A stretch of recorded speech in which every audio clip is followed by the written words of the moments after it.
নমস্কার, আমি সুদীপ্তা। এভি নিউজে আপনাদের সকলকে স্বাগত। প্রথমেই চোখ রাখবো নিউজ হেডলাইন্সে।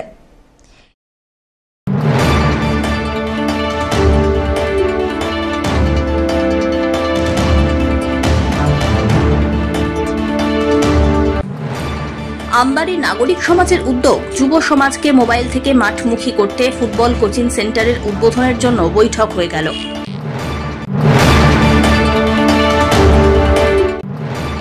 জেলা ক্রীড়া সংস্থা পরিচালিত খেলায় অব্যবস্থার ছবি, অ্যাম্বুলেন্সের অভাবে প্রায় 20 মিনিট ধরে মাঠের বাইরেই বসে রইলেন আহত খেলোয়াড়।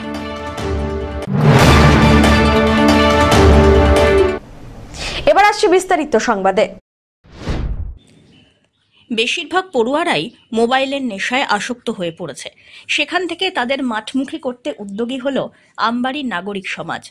আগামী 6 জুলাই আমবাড়ি ফালাকাটার ফুটবল কোচিং সেন্টারে শুভ উদ্বোধন।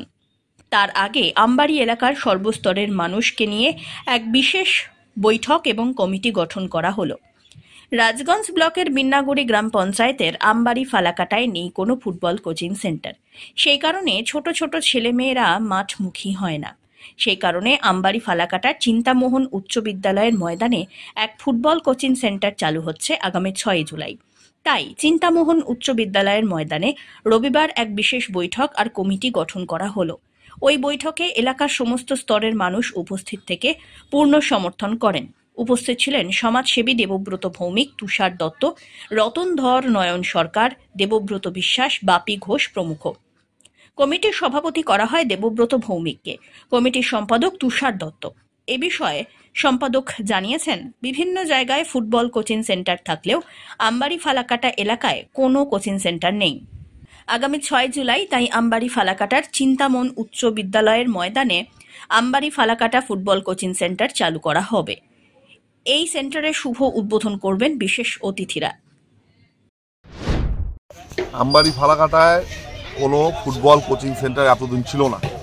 আমরা আমবাড়ি ফালাকাটা এলাকার যারা সিনিয়ররা আছে, যারা মাঠ ভালোবাসে, ফুটবল ভালোবাসে, সেরকম প্রচুর মানুষ আজকে এই আমবাড়ি ফালাকাটা সিএম হাই স্কুলে জমায়েত হয়েছিল। আমরা সিদ্ধান্ত নিলাম আগামী মাস থেকে আমাদের Ambari Falakata football coaching centre এখানকার শুভ উদ্বোধন আমরা করব। এক কথায় পথ চলা শুরু হবে। সম্ভবত আগামী 6 জুলাই এই Ambari Falakata CM high school মাঠে ঠিক বিকেল 3:30টায় আমরা এই ফুটবল একাডেমি শুরু করব। ইতিমধ্যে কোচের সাথে কথা হয়ে গেছে, সপ্তাহে 4 দিন আসবে। এছাড়াও আমাদের মাঠে অনেক সিনিয়র প্লেয়ার আছে, তারা সহযোগিতা করবে। আমবাড়ি হাই স্কুল মাঠে প্রায় 50 থেকে 60 জন বাচ্চারা, 8, 10, 12 বছরের বাচ্চারা কিন্তু নিয়মিত প্র্যাকটিস করে, কিন্তু সেটা এলোমেলোভাবে, বিক্ষিপ্তভাবে। আমরা সেটা এক ছাতার তলায় নিয়ে এসে একটা ফুটবল কোচিং সেন্টার খুললাম, যাতে আগামী দিনে এই আমবাড়ি ফালাকাটা থেকে ভালো ভালো ফুটবল প্লেয়ার উঠে। কি সুবিধা হবে, গার্জিয়ানরা কত মাত্রায় আছে গার্জিয়ান উপস্থিত ছিল। আজকের দিনের বাচ্চারা সব নেশায় আসক্ত, সবাই মোবাইলে আসক্ত। সেখান থেকে বের করার কিন্তু একটাই মাধ্যম, মাঠ। আমরা সবাই মাঠ ভালোবাসি, মাঠে আসি, সব পরিবেশ এমনি ভালো হয়ে যায়। রাজগঞ্জ থেকে সুস্মিতা চন্দ্রের রিপোর্ট।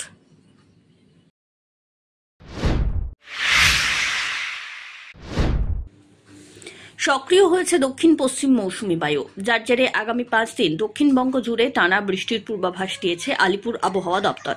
পাশাপাশি উত্তরবঙ্গেও সক্রিয় বর্ষা। দার্জিলিং, জলপাইগুড়ি, কোচবিহার, আলিপুরদুয়ার আর মালদায় ভারী বৃষ্টির সম্ভাবনা রয়েছে আগামী মঙ্গলবার পর্যন্ত।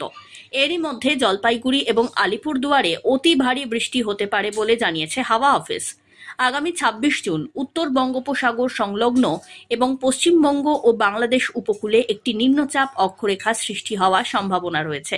তাই পাহাড় সহ উত্তরবঙ্গের 5 জেলায় ভারী বৃষ্টির পূর্বাভাস দিল আলিপুর আবহাওয়া দপ্তর। পাশাপাশি বৃষ্টি জারি থাকবে দক্ষিণবঙ্গেও।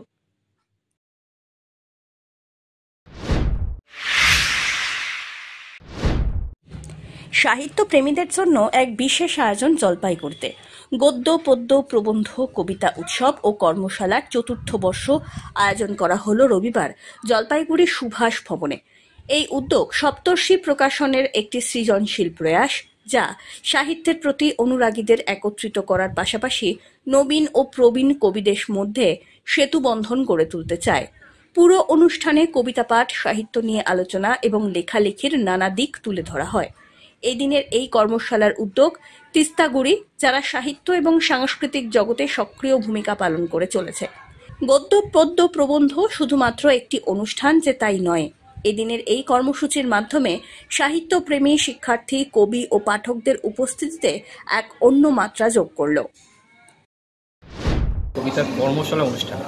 কর্মশালা এই অর্থে তরুণ কবি বা জলপাইগুড়ি যারা নতুন কবি লেখা শুরু করেছে তাদের জন্য কবিতা কর্মশালা শুরু অনেক লাভজনক, অনেক সুবিধা হবে তাদের কবিতাটা নতুন করে ভাবতে, নতুন দৃষ্টিভঙ্গিতে দেখতে, নতুন আঙ্গিকে সেটা লিখতে। তার জন্য আমরা কবিতার কর্মশালা অংশগ্রহণ করতে নিয়ে এসে আজকে এখানে আয়োজন করেছি। মূলত কারা কারা মানে অংশগ্রহণ করছে এই কবিতা? আমরা তরুণ কবি হিসেবে প্রায় 40 জন তরুণ কবিকে পেয়েছি। সিনিয়র কবি অনেকেই আছে যারা কবিতা পাঠ করার জন্য এসেছে এবং আমাদের সাপোর্ট করার জন্য, আমাদের পাশে থাকার জন্য তাদের প্রতি আমরা কৃতজ্ঞ। আপনাদেরকে এবারই হচ্ছে প্রথম এরকম কর্মশালাগুলো প্রথম। তিস্তাগুড়ি দুটো সংখ্যা বেরিয়েছে, এটা 3 নম্বর সংখ্যা বেরোবে। প্রথম বছর তিস্তাগুড়ি আত্মপ্রকাশের বছর।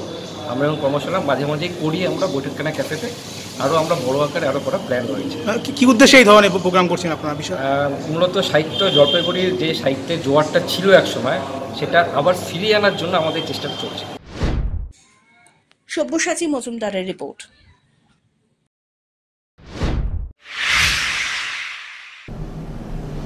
নিয়ে নিচ্ছে ছোট্ট একটি বিরতি, ফিরে আসছি বিরতির পর, সঙ্গে থাকুন।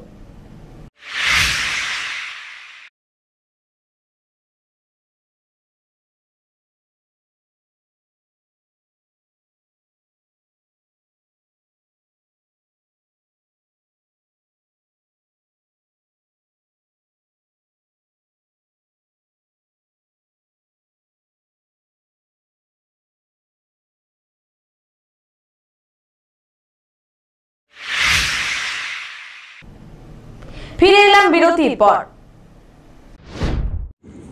জলপাইগুড়ি জেলা ক্রীড়া সংস্থা পরিচালিত ফার্স্ট ডিভিশন ফুটবল লিগ 2025 শুরু হয়েছে JYMA ক্লাবের মাঠে। আর এই খেলাকে ঘিরে প্রচুর মানুষের ভিড় লক্ষ্য করা যায় স্টেডিয়াম জুড়ে। রবিবার এই খেলায় অংশগ্রহণ করে FUC ক্লাব ও মিলন সংঘ। খেলার ফলাফলে FUC ক্লাব জয়ী হয়। FUCর হয়ে 3টে গোল করেন অনুশীলন ছেত্রী, কৌশিক মল্লিক, চিরঞ্জিত বিশ্বাস। অন্যদিকে মিলন সংঘের হয়ে গোল করেন চয়ন সরকার। ম্যান অব দ্য ম্যাচ নির্বাচিত হন চিরঞ্জিত বিশ্বাস। পিনাকি শীলের রিপোর্ট।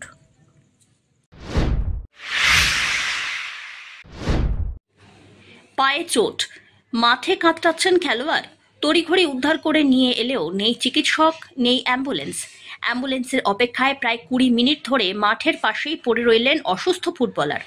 জেলা ক্রীড়া সংস্থা পরিচালিত খেলায় অব্যবস্থার ছবি ধরা পড়ল জলপাইগুড়িতে।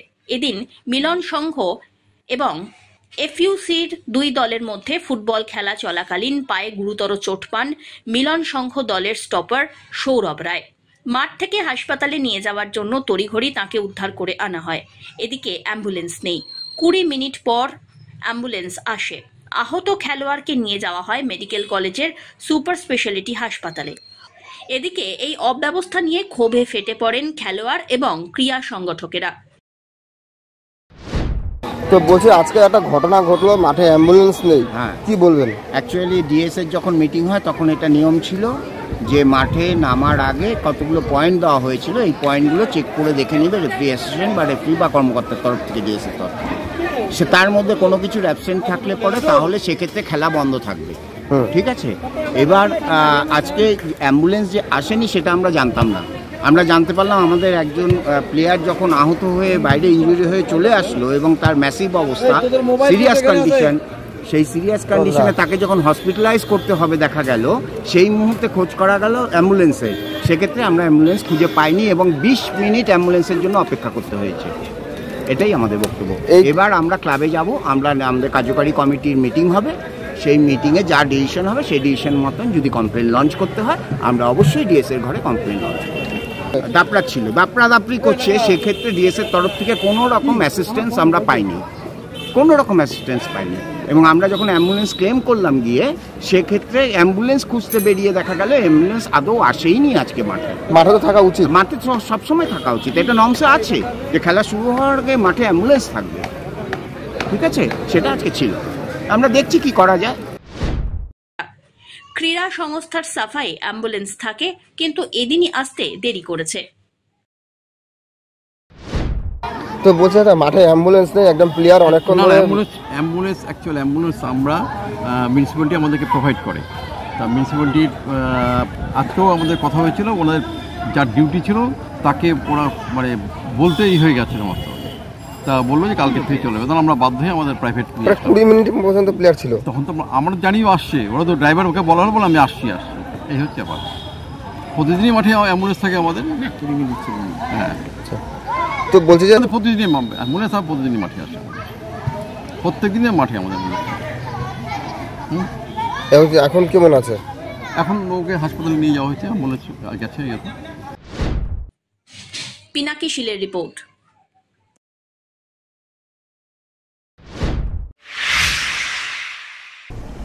শেষ করবার আগে নিউজ হেডলাইন্স আরো একবার।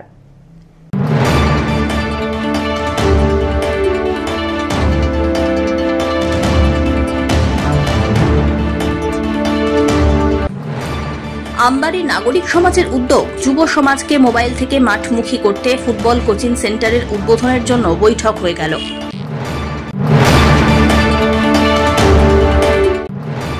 জেলা ক্রীড়া সংস্থা পরিচালিত খেলায় অব্যবস্থার ছবি, অ্যাম্বুলেন্সের অভাবে প্রায় 20 মিনিট ধরে মাঠের বাইরেই বসে রইলেন আহত খেলোয়াড়।